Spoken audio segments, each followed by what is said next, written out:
स्वागत है आप सभी का YouTube चैनल इंडियन कल्चर में। आज इस वीडियो लेसन के माध्यम से हम लोग कक्षा 5 की हिंदी के पाठ्य पुस्तक रिमझिम से पाठ 1 राख की रस्सी के प्रश्न उत्तर करेंगे। आइए देखते हैं प्रश्न उत्तर राख की रस्सी। राख की रस्सी। प्रश्न अभ्यास। सबसे पहले भोला भाला। प्रश्न 1। तिब्बत के मंत्री अपने बेटे के भोलेपन से चिंतित रहते थे। क। तुम्हारे विचार से वे किन किन बातों के बारे में सोचकर परेशान होते थे? उत्तर। कहीं उनके बेटे को कोई मूर्ख न बना दे, कहीं उसका अत्यधिक भोलापन उसके जीवन रूपी नाव को डुबो ना दे, वह अपना जीवन निर्वाह कैसे करेगा? कहीं कोई लड़की उससे शादी करने को तैयार ना हो, आदि। ख। तुम तिब्बत के मंत्री की जगह होती तो क्या उपाय करती? उत्तर। मैं रोज उसको अपने पास बिठाकर दुनियादारी समझाती, उसे पढ़ाती लिखाती, उससे सवाल जवाब करती एवं उसकी परीक्षा लेती। शहर की तरफ। प्रश्न 1।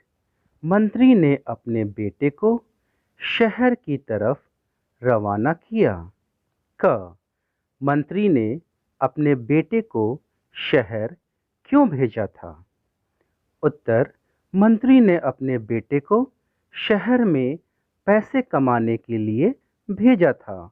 उसने अपने बेटे को 100 भेड़ें दी थी। उसने भेड़ें देकर कहा कि इन भेड़ों को मारना या बेचना नहीं है, इन्हें वापस लाना और साथ में जौ के 100 बोरे भी लाना। मंत्री जानता था कि यदि उसका बेटा यह कार्य करने में सफल हो गया तो उसके बेटे को शहर व दुनियादारी की समझ आ जाएगी। ख। उसने अपने बेटे को भेड़ों के साथ शहर में ही क्यों भेजा? उत्तर। शहर के लोग ज्यादा होशियार और सूझबूझ वाले होते हैं। ऐसे लोगों के बीच रहकर भोला भाला व्यक्ति भी होशियार और सूझबूझ वाला बन जाता है। इसी कारण उसने अपने बेटे को भेड़ों के साथ शहर में ही भेजा। ग। तुम्हारे घर के बड़े लोग पहले कहाँ रहते थे? घर में पता करो। आस पड़ोस में भी किसी ऐसे व्यक्ति के बारे में पता करो जो किसी दूसरी जगह जाकर बस गया हो। उनसे बातचीत करो और जानने की कोशिश करो कि क्या वे अपने निर्णय से खुश हैं। क्यों? एक पुरुष, एक महिला और एक बच्चे से बात करो। यह भी पूछो कि उन्होंने वह जगह क्यों छोड़ दी। उत्तर। पहले मेरे दादाजी उत्तराखंड के गांव में रहते थे। वे वहीं के निवासी थे। काम की तलाश में उन्हें गांव से शहर आना पड़ा था। मेरे पिताजी का जन्म भी गांव में हुआ था, परंतु पिताजी की अच्छी पढ़ाई के लिए दादाजी उन्हें भी अपने साथ शहर ले आए। तब से लेकर अब तक वे सब शहर दिल्ली में रहते हैं। हमारे पड़ोस में एक दक्षिण भारतीय परिवार रहता है। उनका घर तमिलनाडु के एक गांव में है। उनका परिवार छोटा है। उन्हें भी नौकरी की तलाश में दिल्ली आना पड़ा। मैंने उनके परिवार के सारे सदस्यों से बात की। उनका उत्तर यहाँ पर लिख रही हूँ। पहले वे यहाँ आकर थोड़े दुखी थे क्योंकि उनके सभी सगे संबंधी वहीं रहते थे। वे दिल्ली जैसे शहर में अकेले हैं। आरंभ में उन्हें यहाँ बहुत परेशानी हुई क्योंकि उन्हें हिंदी नहीं आती थी, परंतु धीरे धीरे उन्होंने हिंदी सीख ली है। अब वे सब खुश हैं। यहाँ आकर उन्हें वे सब सुख सुविधाएं प्राप्त हुई हैं जो उनके गांव में नहीं थी। प्यारे बच्चों, आप इस प्रश्न का उत्तर आप स्वयं भी अपने पिताजी या दादाजी या किसी पड़ोस पड़ोस के व्यक्ति से पूछकर कर सकते हैं। आप सभी का उत्तर अलग-अलग हो सकता है। प्रश्न 2। जौ एक तरह का अनाज है जिसे कई तरह से इस्तेमाल किया जाता है। इसकी रोटी बनाई जाती है, सत्तू बनाया जाता है और सूखा भून कर भी खाया जाता है। अपने घर और स्कूल में बातचीत करके कुछ अनाजों के नाम पता करो। उत्तर: गेहूँ, जौ, मक्का, धान, बाजरा, ज्वार। प्रश्न 3। गेहूं और जौ अनाज होते हैं और ये तीनों शब्द संज्ञा हैं। गेहूं और जौ अलग-अलग किस्म के अनाजों के नाम हैं, इसलिए ये दोनों व्यक्तिवाचक संज्ञा हैं और अनाज जातिवाचक संज्ञा हैं। इसी प्रकार रिमझिम व्यक्तिवाचक संज्ञा है और पाठ्यपुस्तक जातिवाचक संज्ञा है। क। नीचे दी गई संज्ञाओं का वर्गीकरण इन दो प्रकार की संज्ञाओं में करो।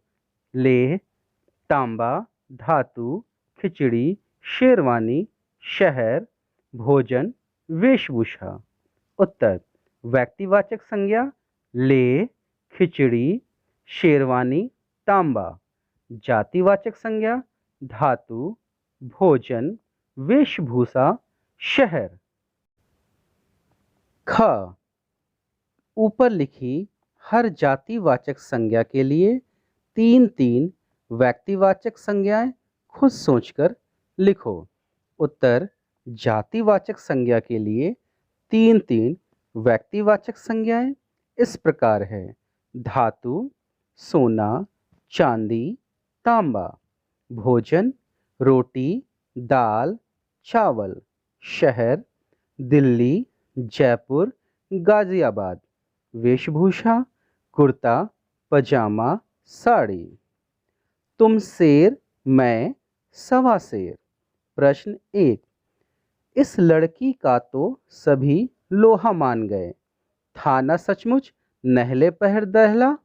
तुम्हें भी यही करना होगा। तुम ऐसा कोई काम ढूंढो जिसे करने के लिए सूझबूझ की ज़रूरत हो। उसे एक कागज में लिखो और तुम सभी अपनी अपनी चिट को एक डिब्बे में डाल दो। डिब्बे को बीच में रखकर उसके चारों ओर गोलाई में बैठ जाओ। अब एक एक करके आओ, उस डिब्बे से एक चिट निकाल कर पढ़ो और उसके लिए कोई उपाय सुझाओ। जिस बच्चे ने सबसे ज़्यादा उपाय सुझाएं वह तुम्हारी कक्षा का बीरबल होगा। उत्तर: प्यारे बच्चों, ये काम तो बहुत ही आसान सा है। आप सभी बच्चे आपस में एक ग्रुप बना करके इस काम को आसानी से कर सकते हैं और इस प्रश्न का उत्तर आप स्वयं लिखने का प्रयास करेंगे। प्रश्न 2।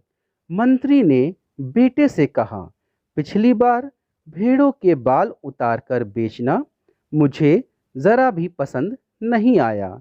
क्या मंत्री को सचमुच यह बात पसंद नहीं आई थी? अपने उत्तर का कारण भी बताओ।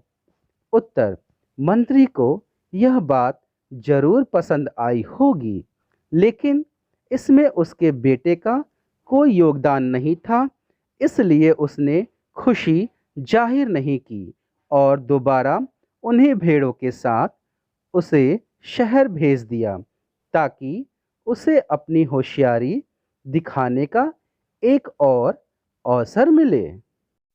सींग और जौ।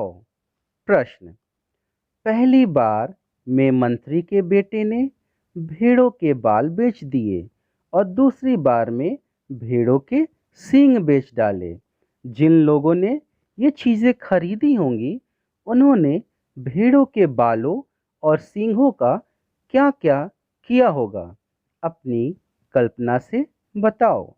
उत्तर: भेड़ों के बालों से उन्होंने ऊन बनाई होगी, और ऊन से गर्म कपड़े जैसे शॉल इत्यादि बनाई होगी। भेड़ों के सींगों से उन्होंने सजावट की चीजें बनाई होगी। बात को कहने के तरीके। प्रश्न 1। नीचे कहानी से कुछ वाक्य दिए गए हैं। इन बातों को तुम किस तरह से कह सकती हो? क।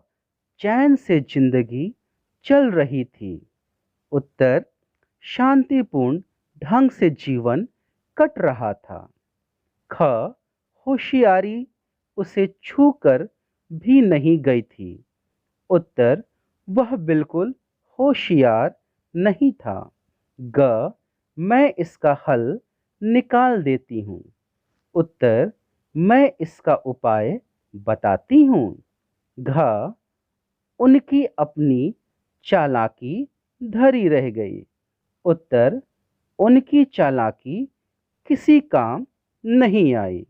प्रश्न 2। लोनपोगार का बेटा होशियार नहीं था। क। होशियार और चालाक में क्या फर्क होता है? किस आधार पर किसी को तुम चालाक या होशियार कह सकती हो? इसी प्रकार भोला और बुद्धू के बारे में भी सोचो और कक्षा में चर्चा करो। उत्तर। होशियार तथा चालाक। होशियार का अर्थ है समझदार। होशियार व्यक्ति हर काम होश से करता है। वह काम को जल्दी में नहीं करता। वह कार्य के हर अच्छे बुरे परिणाम को सोचकर निर्णय लेता है। चालाक का अर्थ है चतुर। चालाक व्यक्ति चालाकी से अपना काम निकालता है। इसके लिए वह हर युक्ति अपना सकता है, फिर वो अच्छी हो या बुरी। वैसे प्राय आम बोलचाल में लोग समझदार और चालाक को एक ही रूप में लेते हैं, परंतु ऐसा नहीं है। ख। लड़की को तुम समझदार कहोगी या बुद्धिमान? क्यों? उत्तर। लड़की बुद्धिमान थी। उसने अपनी बुद्धि से एक मंत्री को इतना प्रभावित किया कि उसने अपने बेटे से उसकी शादी कर दी। नाम 2। कहानी में लोनपोगार के बेटे और लड़की को कोई नाम नहीं दिया गया है। नीचे तिब्बत में बच्चों के नामकरण के बारे में बताया गया है। यह परिचय पढ़ो और मनपसंद नाम छांटकर बेटे और लड़की को कोई नाम दो। नाइमा, डावा, मिगमार, ताकपा, नुखू, फुदोर्जे ये क्या हैं? कोई खाने की चीज़ या घूमने के जगहों के नाम? जी नहीं हैं। ये हैं तिब्बती बच्चों के कुछ नाम। ये सारे नाम तिब्बत में शुभ माने जाते हैं। नाइमा नाम दिया जाता है रविवार को जन्म लेने वाले बच्चे को। मानते हैं कि इससे बच्चे को उस दिन के देवता सूरज जैसी शक्ति मिलेगी और जब जब उसका नाम पुकारा जाएगा यह शक्ति बढ़ती जाएगी। सोमवार को जन्म लेने वाले बच्चों के नाम डावा रखा जाता है। यह लड़का लड़की दोनों के नाम हो सकता है। तिब्बती भाषा में डावा के दो मतलब होते हैं, सोमवार और चांद। यानी डावा चांद जैसी रोशनी फैलाएगी और अंधेरा दूर करेगी। तिब्बत में बुद्ध के स्त्री पुरुष रूपों पर भी नामकरण करते हैं। खासकर दोलमा नाम बहुत मिलता है। यह बुद्ध के स्त्री रूप तारा का ही तिब्बती नाम है। प्यारे बच्चों, इसका उत्तर आप स्वयं भी अपने अनुसार कर सकते हैं। मेरे अनुसार यहाँ पर उत्तर है बेटे का नाम मिगमार, लड़की का नाम डावा। तो प्यारे बच्चों, आपको यह प्रश्न उत्तर कैसे लगे? इसका उत्तर आप हमें चैट बॉक्स में दे सकते हैं तथा इस वीडियो लेसन को आप अपने दोस्तों के अधिक से अधिक शेयर करें, जिससे कि वे सभी भी इस पाठ के प्रश्न उत्तर आसानी से कर सकें।